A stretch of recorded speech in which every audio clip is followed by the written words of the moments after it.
కీసరగుట్టలోని శ్రీ వెంకటేశ్వర వేద విజ్ఞాన పీఠాన్ని సందర్శించారు టీటీడీ చైర్మన్ బిఆర్ నాయుడు. తెలంగాణ రాష్ట్రం హైదరాబాద్ సమీపంలోని కీసరగుట్టలో ఉన్న శ్రీ వెంకటేశ్వర వేద విజ్ఞాన పీఠాన్ని టీటీడీ చైర్మన్ బిఆర్ నాయుడు శుక్రవారం సందర్శించారు. శ్రీ ఎస్వి వేద పాఠశాలకు చేరుకున్న ఆయనకు వేద పండితులు పూర్ణకుంభంతో స్వాగతం పలికారు. అనంతరం వేద ఆశీర్వచనాల మధ్య ప్రార్థనా మందిరానికి చేరుకుని వేద పండితులు మరియు విద్యార్థులతో కలిసి శ్రీ వెంకటేశ్వర స్వామికి ప్రత్యేక పూజలు చేశారు.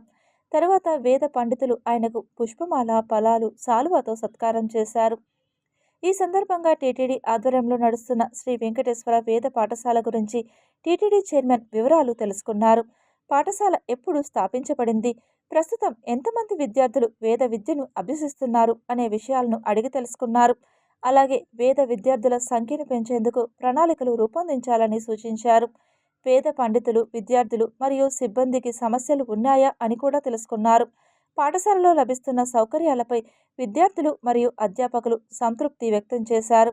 ఈ సందర్భంగా వేద పాఠశాల ప్రిన్సిపల్ గూడ శ్రీనివాస శర్మ అవధాని మాట్లాడుతూ, ఈ పాఠశాల 1981వ సంవత్సరంలో స్థాపించబడిందని, ప్రస్తుతం 132 మంది విద్యార్థులు వేద విద్యను అభ్యసిస్తున్నారని టీటీడీ చైర్మన్కు తెలిపారు. ఈ కార్యక్రమంలో అధ్యాపకులు, ఇంజనీరింగ్ అధికారులు, డిఈ రామకృష్ణ, జేఈ చలమానాయక్ మరియు విద్యార్థులు పాల్గొన్నారు.